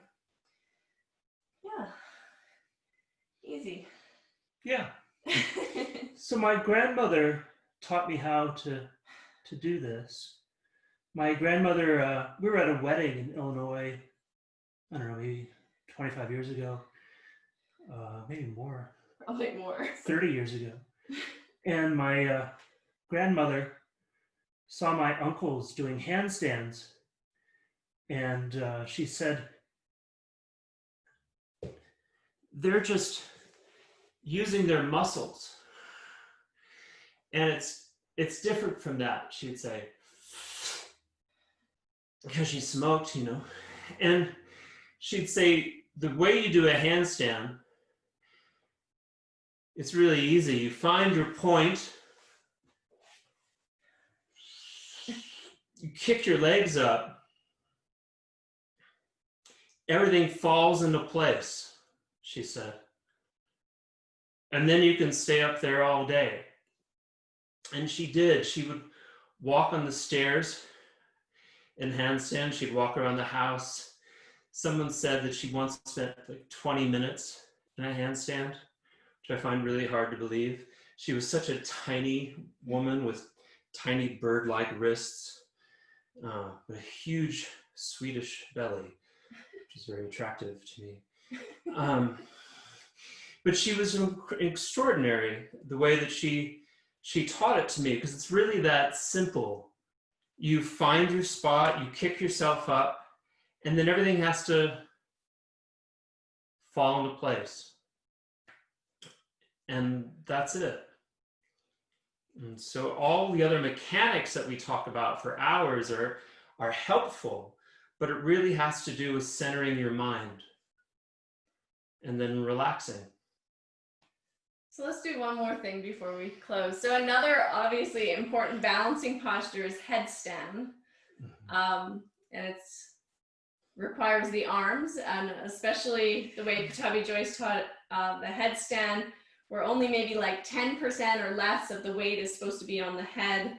You're supposed to be able to lift out of it at any moment so that you always Yeah. have that control and strength through the arms.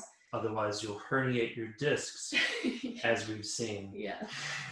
But let's try a tripod headstand. So this is one of the headstands from the end of intermediate series, and we're just gonna play with it a little bit. So when you do a tripod headstand, you want to form an equilateral triangle between the hands and your head. So the hands are actually back quite a bit. And then you're just gonna walk your feet in towards your face. And you need to really use the hands, press through the hands. And let's just try this. Bring the knees onto the backs of the arms. And see if you can work the knees right up into the armpits so that you're balancing with the head and the hands on the floor. And then lift the heels towards your bum. And now just shift your weight back a little bit and see if you can lift your head off the floor into a Bakasana type position. Good. And then come back down and just lower your feet. So let's try again, bringing the knees onto the arms, and now we'll lift the feet up and try and just lift the feet all the way up. So this is another way. If you can do lotus easily, you can start to play with Karandavasana a little bit like this, coming into a lotus position in this type of tripod headstand, and then starting to bring the knees deep, deep, deep as you can into the armpits. And then you have to kind of sit back on the arms and start to lift the head off the floor. And it's a fine balance Oh my goodness. between finding the prana and the apana. So the downward energy and the upward energy, you have to keep them in balance, that sama. Now all of a sudden you're in Urdhva Kukutasana A, but it's a little bit like Karandavasana from intermediate series. And then gradually, slowly lifting up and coming out. Amazing. But sometimes people find this tripod headstand, especially if you can get into it this way, with the knees on the backs of the arms and feel comfortable here. And then bringing the knees into the chest and feeling comfortable here. Sometimes this feels a little bit more balanced at the beginning, or even starting to play with arm balances this way, because if you fall, you just come down to the floor rather than crashing onto your face. It can be a nice way to kind of get used to putting that pressure through the wrists and using the strength of the arms to hold you. It sometimes feels a little bit better than, or more controlled maybe, than this regular bound headstand where we're interlacing the fingers and placing the back of the head in the hands and then lifting up. So one last thing we can do with this bound headstand to finish before we rest. Do you have anything else you want to do first? I have a question for you. Yeah. I don't know if you can answer this or not, but I find this so much more comfortable. I'm so much more used to it because I do leave myself space between my head and the floor. And so I find this very comfortable because I don't have any pressure in my head or my neck at all. Everything's on my elbows and my pinkies. However, when you just had me do the tripod, I just find my head is so uncomfortable. There's so much pressure there on my head. And I really found myself disgusted with the sensation of like, oh, that's really uncomfortable. Is there something that I'm doing incorrectly? No. It's just a lot of pressure on the head. That's why it's not introduced till intermediate series. Yeah. Because it's a open version. Yeah. Right? Oh, yeah. Mukha Hasta Shirshasana. Yeah. Open face headstand. So there's definitely a lot more pressure on the head in these ones. Right, didn't we used to do this, right? Yeah, exactly. And then we would do that. Yeah. And what's this one? C, yeah. Yeah, C. Yeah. Yeah. So yeah, they're definitely a more challenging position. Yeah. So I want to talk about like a little way to get into the Baddha Hasta Shirshasana variation A. So the regular one where we're interlacing our fingers as tightly as we can, the palms are open. So if you can make this position with your hands, this little nest for the back of your head to sit in, and then place the hands open on the floor. And again, you'll see here, your arms are in the same position they were in for the forearm balance. So the elbows are lined up basically under the shoulders and the palms are just wide open. And then lift into your downward dog, keeping the palms open and pressing through the elbows, pressing through the shoulders, lifting the hips up. We're not putting our head there. Don't put your head down yet. So the head is still off the floor. It can still look around in all directions. And you're just pressing through the arms the same way that we did actually for the shoulder or for the forearm stand for Pinchamayurasana. And then walk the feet in towards the arms a little and keep lifting and pushing the floor away. The head is still off the floor.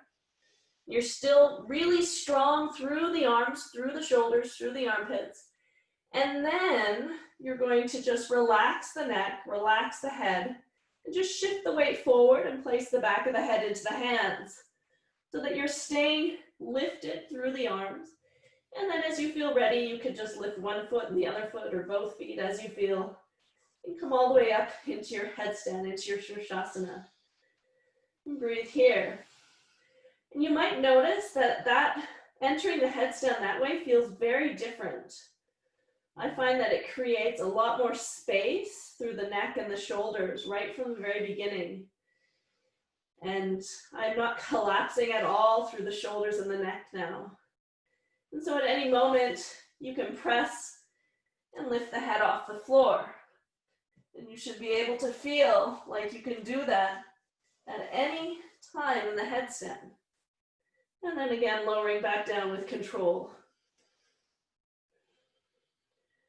And so when you've had enough headstanding, you can slowly lower the legs halfway. Maybe take a couple breaths there. And then slowly lower with control.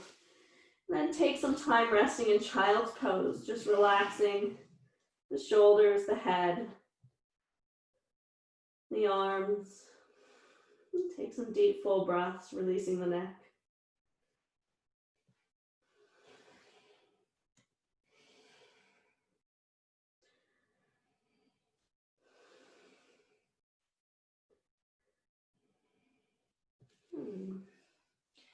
Let's take one last vinyasa. You can just step back to Chaturanga Dandasana. Exhale to lower down. Inhale, upward dog. Exhale to your downward facing dog. Then inhale, let's come through. We'll come to seated. We'll do the final 3 closing postures and take a little rest before moving into the lecture series. So you can just take Sukhasana if you'd like, or Baddha Padmasana.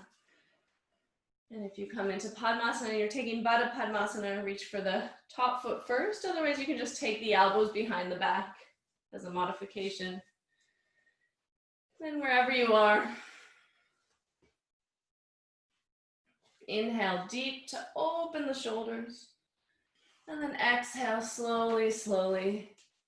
Take your time as you fold forward and relax the head or the chin maybe to the floor. And even if it doesn't get there, breathe deep and keep the heart open, the breastbone wide and broad, and the breath deep and full, and softening the neck, softening the forehead. And just sealing in all of that prana, that life energy here through this mudra.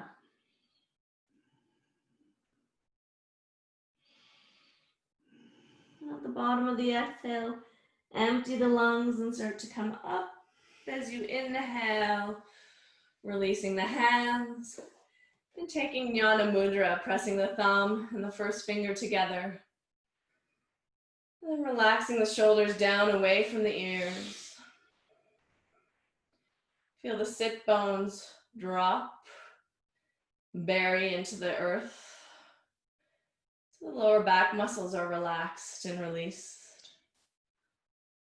And then inhaling deeply through the nose with the breath, with sound. Feel as if you're drawing the earth up through the center of your spine between the sit bones. And exhaling. You're keeping that lower abdomen, the Uddiyana Bandha, the seed of Uddiyana Bandha, drawn in and firm. And at the end of each exhale, plant the seed of Mula Bandha, and as you inhale, it starts to grow.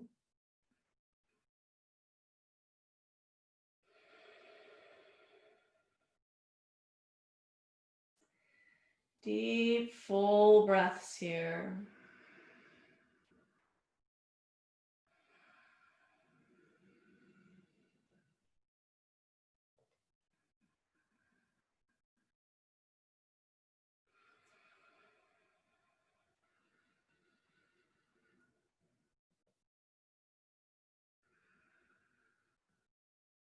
And one more deep, full inhale and exhale.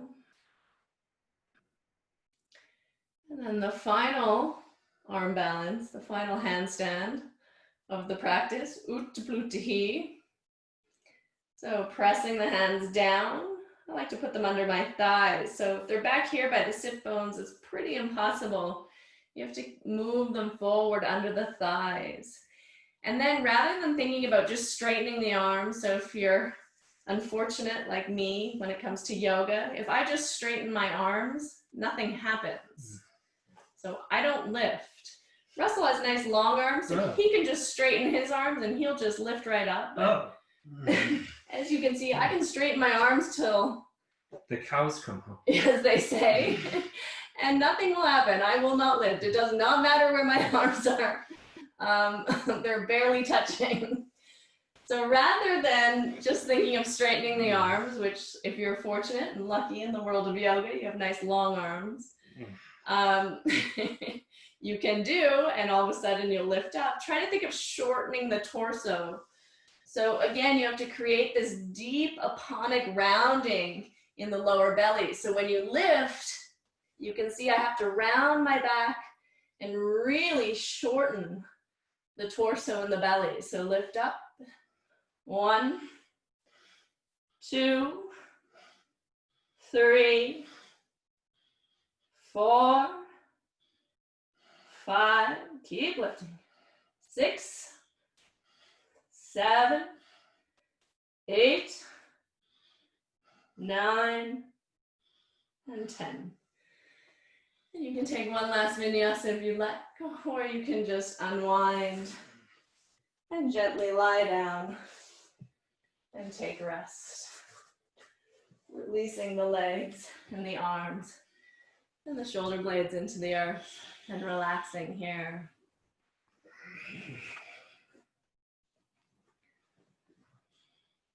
We'll take a few minutes to just completely let go and completely release, allowing your energy and your body to just soften. Let gravity press down upon you.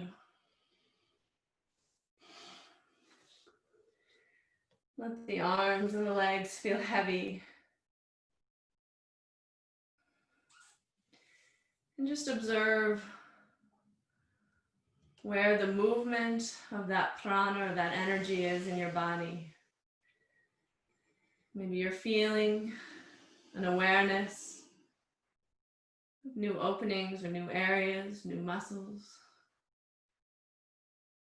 There's a little bit of an awakening, perhaps. Just observe this sensation, this subtle sensation. And recognizing that the sensation is a sign of change,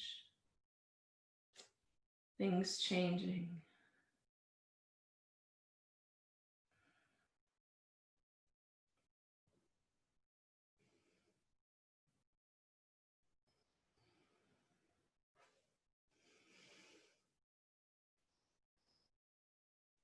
Keep releasing and letting go.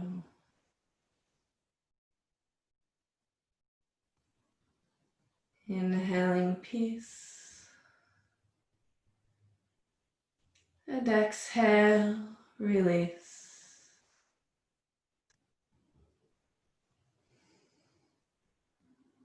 Inhaling peace. And exhale, release.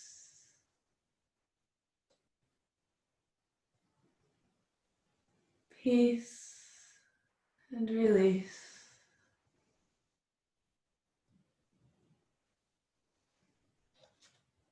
Peace and release.